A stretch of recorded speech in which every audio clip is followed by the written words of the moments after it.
W.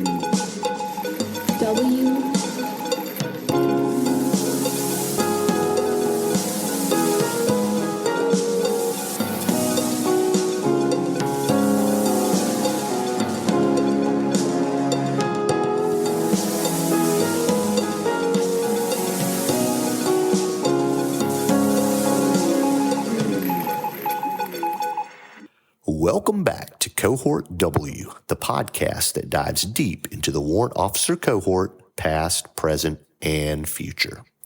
I'm your host, Chief Warrant Officer 4 Jessie Morlan, and today we're kicking off Season 4 with a guest who's no stranger to this mic or to shaping the future of the Warrant Officer Cohort. She's not just a leader, she's an innovator.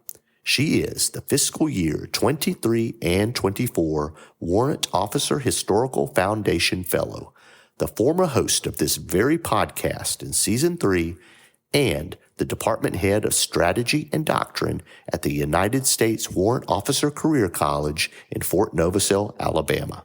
Oh, and did I mention she's got a Master of Science in Health Education? In this episode, we'll be talking about her time as the host of Cohort W, her experience shaping the next generation of warrant officers at the Warrant Officer Career College, and her vision for how PME must evolve to keep the cohort ready for the future fight. Ladies and gentlemen, Chief Warrant Officer 3, Suzanne Albert. Well, greetings, Miss Albert, and welcome back to Cohort W. How does it feel to be on the other side of the mic today? It's a lot of pressure off, and I am very excited to respond to questions, right, instead of generating them. So thank you for taking this on, and I'm really excited to see what you do with this season. You set the bar pretty high for me as the host of Season 3. Looking back, what was the most surprising thing you learned about the Warrant Officer Cohort from the guests you interviewed? I expected, and I sort of had fortified myself at the beginning of the season with the idea of rejection. I assumed that I'd reach out to folks and I'd be like, hey, I'd be so interested to hear your perspectives, and publish it on the internet, which, in this day and age, everybody has to say, everybody has something to say about anything on the internet. And so I was really prepared for folks to reject my cold calls or reject any sort of outreach I had to them to hear the perspectives. And I was met with total enthusiasm. So I just feel like there was this beauty in that, like, warrant officers have these perspectives that sometimes are based in innovation, right, which can be controversial as we kind of go through this modernization, or the need to engage in this discourse about, are we doing everything correctly? Can we be doing things more efficiently, more effectively, et cetera? And the folks that I interviewed were so enthusiastic about sharing their perspectives and really fearless in that. So I was really grateful for their professionalism and their enthusiasm. And that was definitely the biggest thing for me, is the expectation of rejection, and then I was met with a ton of enthusiasm. That's so interesting. It's like the podcast became a front row seat of how the cohort evolves, and especially the change in that perception. Now, you wear a lot of hats over at the Warrant Officer Career College: teacher, coach, and mentor. But as the department head of strategy and doctrine, you're really in the thick of shaping what Warrant Officer PME looks like. How has your experience there shaped your view of what PME should prioritize over the next decade? Oh, man, that's a great question. This is something that is continuing to unfold, like the concept of modernization. And I like the reflection, right, not mine, but by others in the military that have been published, that we're building the plane in flight. Right. So when I conceptualize modernization, period, for the Army writ large, I really think of it as evolution. So what is the purpose of evolution? It is to increase our survivability. So as that relates to the warrant officer cohort, and specifically within professional military education, I definitely see and I'm grateful to participate in, again, that enthusiasm to like really get this thing right, and the knowledge that you might be able to get something right today, and the requirements or the priorities inherent within modernization might change tomorrow. So I can tell you that from my perspective, from my front row seat to this development and the vision by our commandant and by the Combined Arms Center and by Army University and TRADOC, there is at the Warrant Officer Career College, a responsiveness to that changing need, right? So not only changing what we present, because doctrine is constantly changing and strategy is unfolding as we continue to figure out what multi-domain operations look like and what large-scale combat operations could look like. I see a ton of flexibility in like the research, like constant research and hunger to figure out what we're about to face so we can get this thing right. And also the constant learning and that growth-mindedness necessary to keep researching, keep learning, and keep proposing these updates. Now, this is, and I'll say, exhausting, right? Anybody that's engaged right now in the endeavor of modernization is likely exhausted because they're so invested in getting this thing right. But we're lucky to have a big staff of a ton of warrant officers, so a ton of perspectives and subject matter expertise, and the guidance of our Commandant, Army University, CAC, and TRADOC to really continue to shape this thing, not just the material, but also the student experience. So what environment are we creating in which we can share ideas, publish ideas, right? Capture those ideas in Army journals so that we don't just hold it within the cohort or within the career college, but also extend it to the larger Army. That's such a great response, and I really admire your enthusiasm. You hit some wonderful key points there, mentioning LISCO and MDO. And as I was listening to your response, I find myself staring off at a slide here on my desk, the Warrant Officer PME Continuum.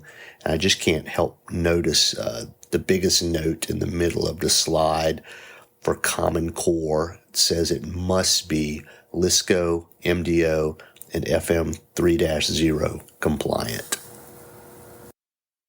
I love that you brought up the FM 3-0 because we are so invested in reading and interpreting this correctly. And so the nature of doctrine is one of the things that I actually really enjoy contending with the students that come through and with any warrant officer, because what we see is throughout a lot of the GWAT, right, pre-GWAT, doctrine felt very directive and at some point was weaponized to essentially say, like, this is what you do. It's right there in black and white. But the nature of doctrine in and of itself is meant to be flexible, adaptable, and changing in order to enhance our operational effectiveness.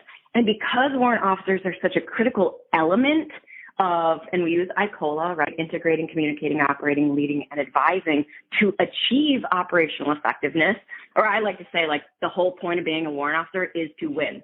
Like, that's the whole point. So if you don't like winning, right, you're going to need to be here. And everybody likes winning. Every single person that comes through our courses is like dedicated to that thing or becoming absolutely deadly in conflict or even crisis and competition, right? But I love that we have an opportunity to discuss these things because warrant officers also shape doctrine. And so we expect that we will have maybe 3 to 6, if we kind of look historically at when the Army doctrinal operating concepts are updated, we've got 3 to 6 good years with this FM 3-0 before we can anticipate there will be another publication. We are almost at 3 years. In October will be 3 years with 3-0. And so what we saw in 2008 with full spectrum operations, in 2011, Unified Land Operations replaced that concept as the FM 3-0 or our operational concept. And so we're kind of nearing that threshold, which I think is an exciting thing for us, hopefully for anybody, even though change is hard. It burns a lot of calories in the old think tank, but change is also meant to enhance our effectiveness. And so I think that we are at such a precipice of discovery. And I do think that most warrant officers that come through here are really committed to that self-discovery of how they can become again, like the winningest version of themselves in their branch, in their MLS, in their current echelon, but also like dedicated to really reading these things critically to say also where do we need to maybe propose changes to the to CAD, Combined Arms Doctrine Directorate, to say, hey, I think that this could stand an update so that we can achieve more faster. Last season, you hosted some incredible guests who brought a ton of perspectives to the table. Were there any moments or insights from those conversations that really shifted your perspective on how warrant officers are educated or led? Yeah, I was so lucky to be able to talk to so many people, so many different types of people that I cold called, had no, pre-existing professional relationship or personal relationship with. So I will say the conversations that really shifted my perspective, I like to point to my conversation with those folks that were encountering their first year. And we did 3 episodes of folks that are navigating their first year as warrant officers and what they have encountered and the pressures that existed. And when I look at my own experience, just strictly phenomenologically as a warrant officer in the last decade, I had GWATed as an NCO. And then I continued to GWAT as a warrant officer. And so I had insights that were relevant, applicable, and that remained necessary for my consideration. And then these folks that are now, they were NCOs in the GWAT, they accumulated a ton of experience, and now we are transitioning, right? Maybe even they were warrant officers in the GWAT, and now we're expected to hold the subject matter expertise in a completely new type of warfare that is, at this point, right, we're still it's unfolding. So we're not entirely sure about all the different elements of it or who we have to be in it. I guess I was really humbled by these conversations that, like, when we look at it, you have to be a little crazy to raise your hand and be like, I would like to be the subject matter expert of this thing that is poorly defined. So I was really grateful for the W01s that shared that experience. And I'm grateful for, even the conversations that ran in the background with the publication of each episode. You'll talk about them with students, or we talk about it at Warrant Officer Career College. And it just, so many conversations about that pressure of perfectionism really unfolded throughout the season, and is definitely worth talking about, right? That there is a ton of pressure, and how do we meet those expectations when it's still poorly defined. Yeah, well, I love that. It's like every guest gave you a puzzle piece, and by the end of those episodes, you had a bigger picture of the cohort, the overall cohort. So, yeah. Let's talk a little bit about the podcast's role in modernization. Cohort W has become this incredible platform for communicating, educating, and sparking big ideas. Do you think shows like this are influencing the modernization of Warrant Officer PME, or are we just talking? Oh, man. Great point. My own insecurities that time led me to ask that question, like, oh my gosh, like I published another hour of me talking, which is painful to listen to, right? Like I think most of us as silent professionals will say listening to a recording of yourself is like torture. For me, and I'm lucky enough also to be involved in the Chief of Staff of the Army, General Randy George's initiative called the Harding Project, in which we are trying to capture, right? His priority is to revitalize Army writing and reading, right? Those professional journals. And yes. I'm grateful for my time with Sergeant First Class Leighton Summerlin, who we did an episode with CW5 Fatima Nettles, and also being able to learn from Lieutenant Colonel Zachary Griffiths, because they gave me the perspective that podcasts like Cohort W are actually just an oral publication, right? And so it is absolutely aligned with this concept of modernization, with driving change, with driving discourse, right? Or that professional ability to disagree. And it is a necessary part of our Army culture right now to really sit down, share ideas, and then publish those ideas for others to consider for, like taking the mantle disagreeing with and coming up with a new call to action, right? A new action to come out of the good thinking. So I really do think that there's a strong alignment of government educational, Army educational, military educational podcasts. And I definitely see this as an opportunity for sharing those ideas and publishing those ideas, just in a different format, one that's easier to do when you're driving. Yeah. Well, see, that's what I love about this show. It's not just a conversation, it's a catalyst. And recently completed WOSE, the Warrant Officer Senior Service Education course, where I had the pleasure of listening to you come in and talk about Cohort W, the podcast, the articles, the writing, the contributions. Could you maybe elaborate a little bit more in that area about what is available? I think it was in 2023 on Army University Press. General Beagle published an article that was based on the idea of professional discourse and how to easily engage in dialogue. And a few of the points that, as I recall, he brought up was that we needed to create environments in which we are willing to give our time and sit down with our ideas and write them in a way that others can digest them. And I think that this was a cool, and again, this went along with General George's initiative, the Harding Project, and really saying hey, we can build on the changes that are currently, ongoing for the foreseeable future, right? And the concept that good thinking is good writing, and that writing, and I'll steal from Dr. Trent Lisco from CGSC, he really does look at when you write well, you are thinking well. And I think General Beagle's term is good writing is disciplined thinking, which I think is a really cool perspective on this. But it helps you, this process of writing helps you really think from A to Z, the implementation of this idea and how to put it into practice in the force. So we are lucky, and Dr. Leonard Momney, season 2, host of Cohort W, he a few years ago, I think it was 2 years ago now, started Strength and Knowledge Journal, which is the Warrant Officer Journal. And then it turned into, in this last couple of months, a professional bulletin. So it's referred to as Professional Bulletin 1918.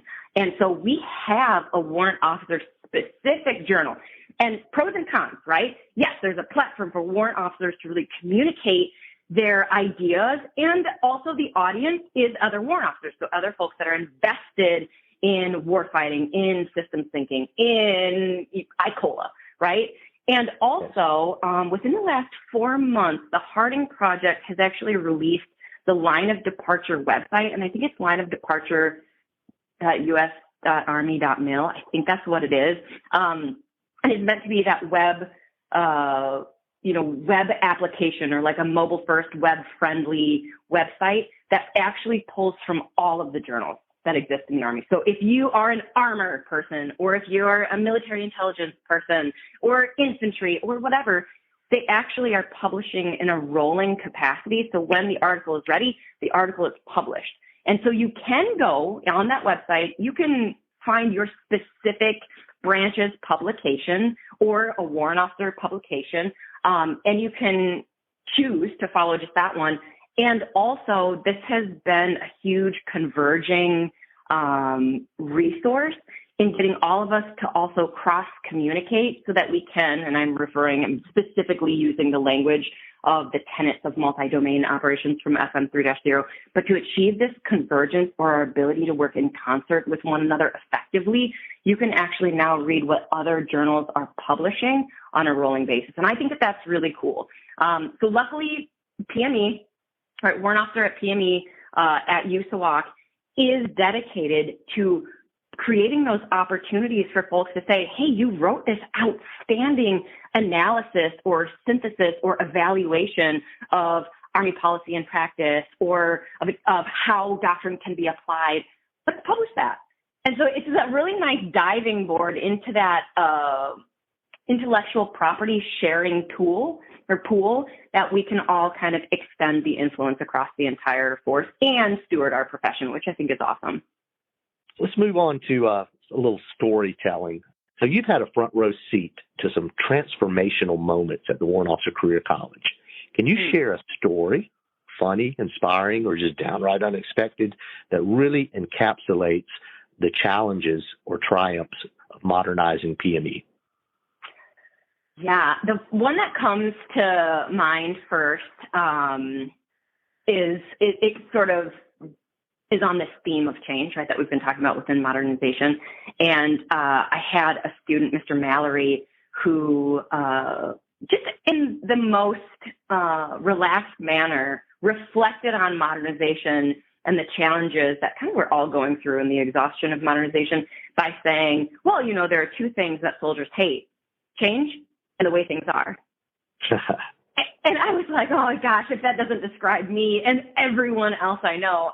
And so that was really kind of, I think, captures the discomfort, right? That we are really constantly marinating in one of those two states. And I think that that is certainly true. And then another one I have, and I know that technically WOX is not considered PME. It's considered an IMT by Trade Act standards.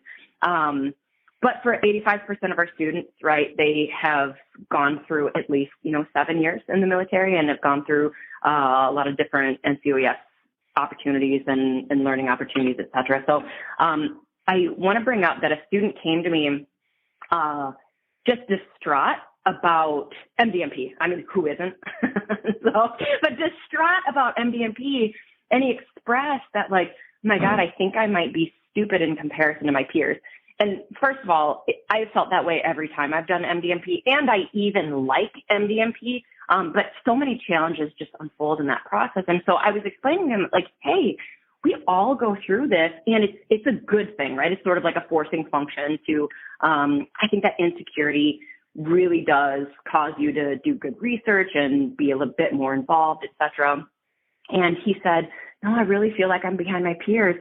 I don't have as much experience as them. And I said, well, what did you do before you were here? Like, what was your last position? And he was I think a Compo 2-3 soldier, and so Guard or Reserve. And he said, I was just a hypersonics engineer. And I was like, oh my God, this is who we are recruiting. Awesome. We have so much talent. We have so much talent, and we know that these students could choose, like warrant officers with their accumulation of schooling, both military and civilian education, with their accumulation of experiences through the conflict or through strategic endeavor that they've engaged in. They could go and make $200,000 at somewhere else, right? Microsoft, Google, Apple, anywhere. And we are recruiting such raw talent that I am so excited to see how this unfolds for us in the potential and the capabilities that we develop. And I remember at his graduation, his mother was so proud of him that she was crying. I had goosebumps. I just thought it was so beautiful that he also had the support of his family, that he's going into military service, right? That he's extending all of this knowledge that he has. And I think previously he was working at Boeing, right?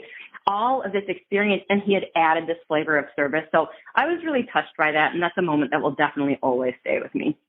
Oh, wow. Those are some incredible memories. Looking forward, what's one emerging trend or skill set that you think we absolutely need to integrate into PME to ensure warrant officers stay ahead in the future fight?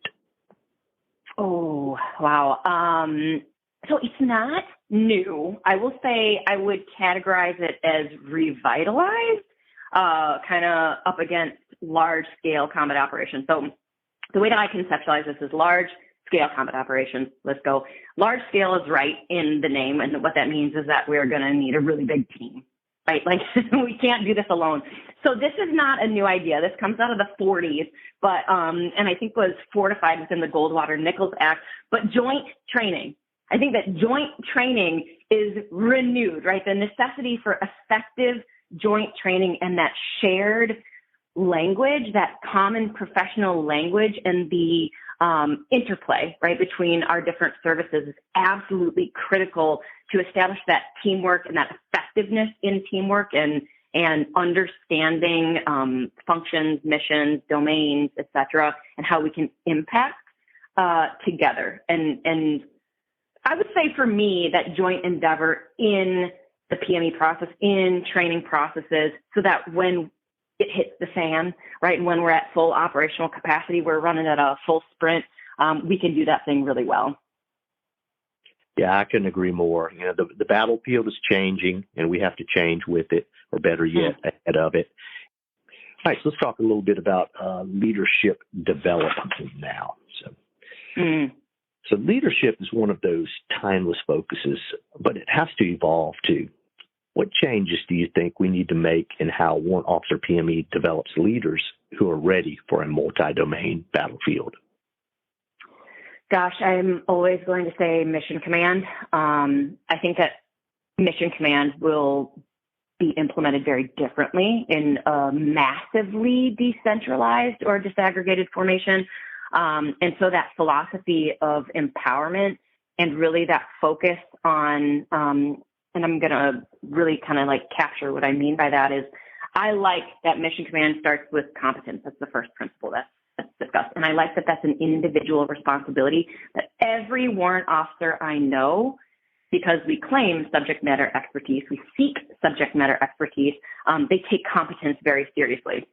So extending that expertise into a trust beyond just the cohort, right, but within your operating environment, so that we can achieve that shared understanding leading to unified action towards the commander's intent, and actively engaging in mission orders, even though we might not have at a large scale, done that in the GWOT, but really being a critical part of that MDMP process, right, in mission order development, so that we can maximize discipline initiative. I really think that warrant officers kick that chain off, and because we're so different in a formation, and specifically, and I'm sorry to the aviators, but I am specifically referring to right now tech warrants, right, like being a part of a staff and not necessarily having a ton of other warrant officers around them.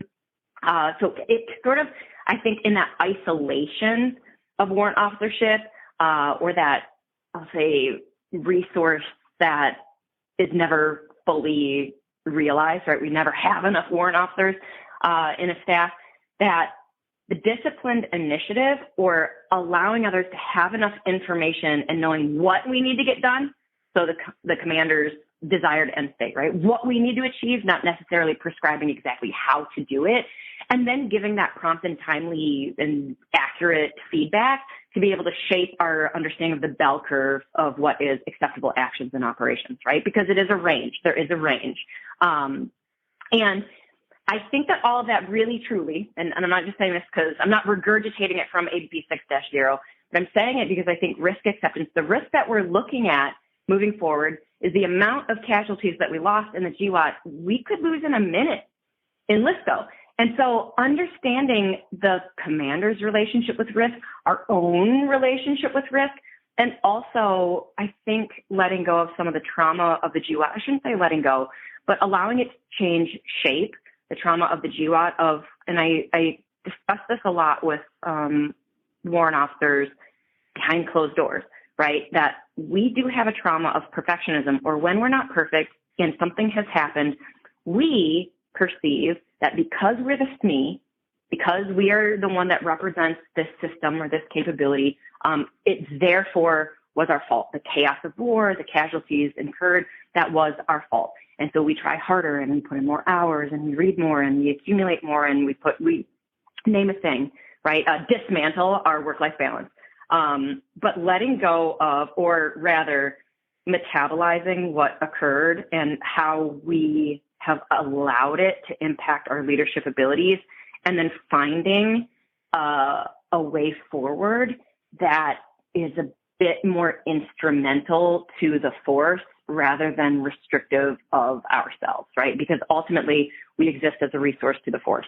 We exist as the innovative integrators of emerging technologies, right? As the coaches, the leaders, the trainers, the advisors of commanders. And when we can let some of that emotional baggage become a little bit lighter or become transformed in the manner that it increases our effectiveness rather than increases our fear, I do think confronting that fear-based warrant officership or those fear-based mentalities is something that we could integrate into our leadership conversation, certainly.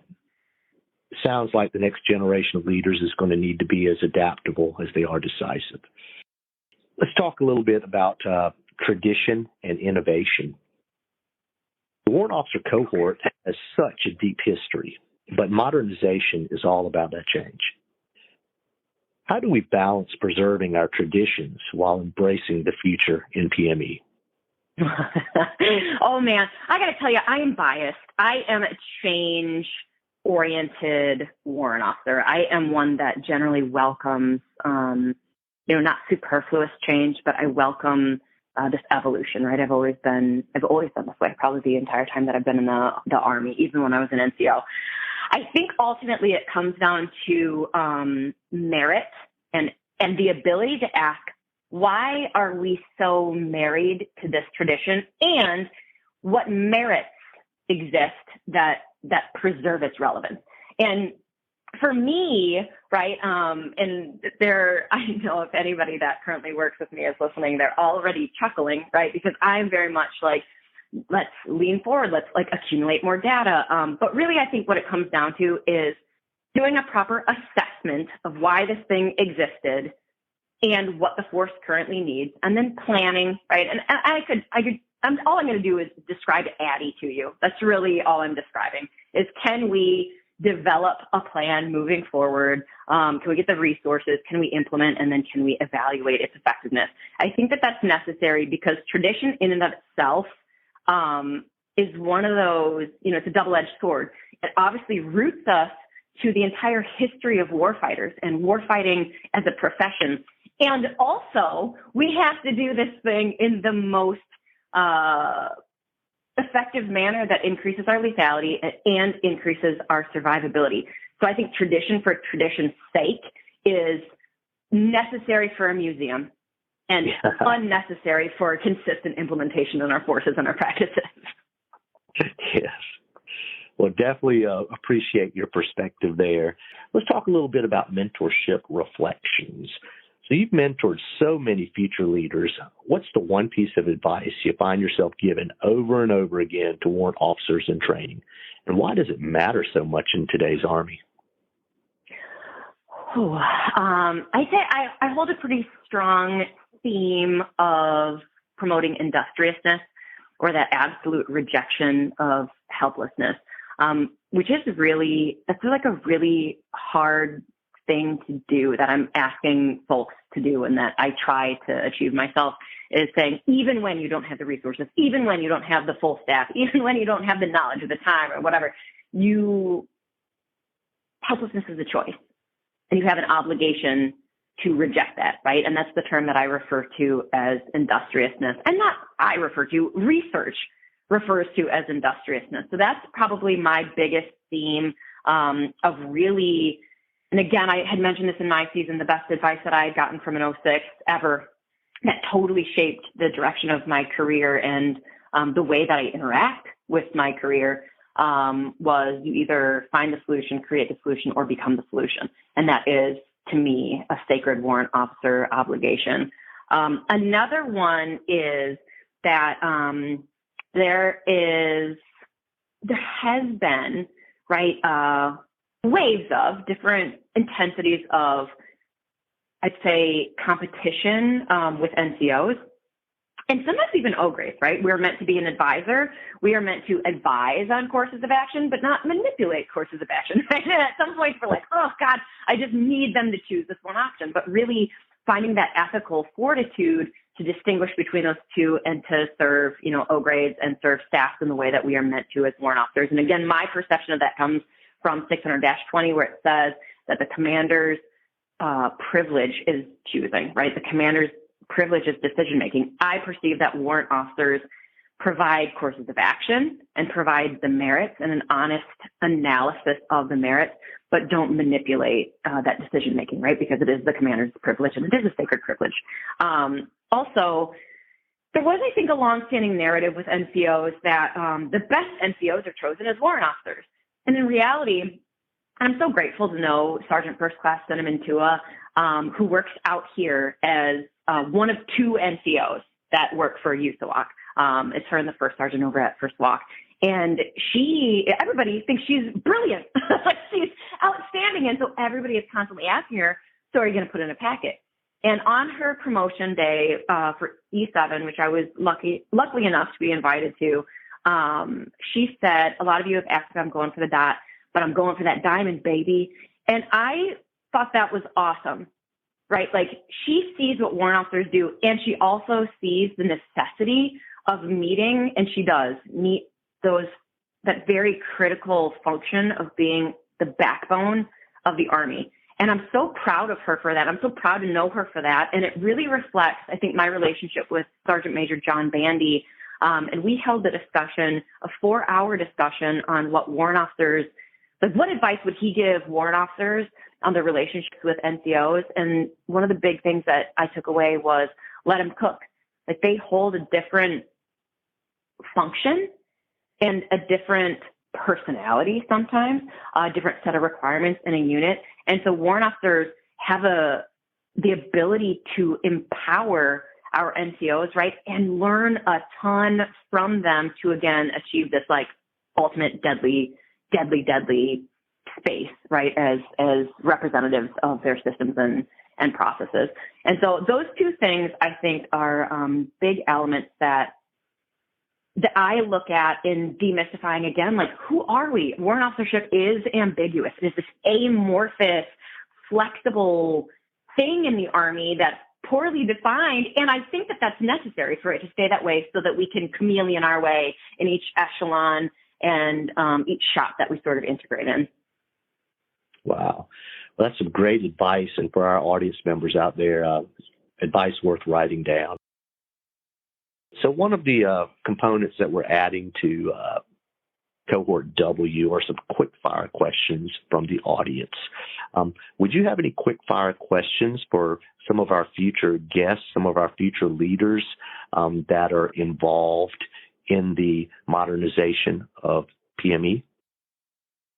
Yeah, and this is admittedly selfish. I'm asking so that I can develop as a warrant officer and as a leader and as a mentor and as somebody that holds this position that I am so lucky to be the department head of the Department of Strategy and Doctrine. I have every day the opportunity to walk in and not only do things that I love, but the staff it's some of the best thinkers and leaders that I've met. So I'm so blessed for this. So I am asking this for my own personal development.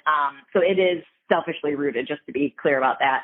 But I am wondering that in this environment in which we have an obligation as educators and as developers and as leaders to provide information to, say, soldiers, warrant officers, to go into this next conflict and be absolutely deadly, right? What are you focusing on and how are you doing it when the experiences that we have accumulated are in a completely different conflict? So I'm asking really about the ability to translate a different type of conflict into MDO and LISCO, the way that they are doing that, and how they continue to fortify these skills that maybe we didn't have a chance to develop or use in the past conflicts. All right, here's the big one to wrap things up. If you could wave a magic wand and instantly change one thing about Warrant Officer PME for the better, what would it be and why? Oh, man, I know this one. This is the easiest question you've asked me so far. I think the perception of students, and I recognize that I'm kicking it to students, which is I'll come back around and I'll find my own obligations in this, right? It won't be so passively pointed at students. I wish our students would arrive and not possess a perception that this is a check the block thing, that the folks that are there and are teaching want discourse, want to be challenged, want to challenge you, want to find a way forward together, and that it's not just show up, write 200 words, show up, write a discussion post, show up, whatever, but really there is, I would hope for the enthusiasm of really showing up and committing to a transformation with access to all of this information in a classroom. And I don't just mean the instructors or the materials or whatever. I mean the other students, that showing up with an enthusiasm for that rather than a check the block mindset would definitely be something.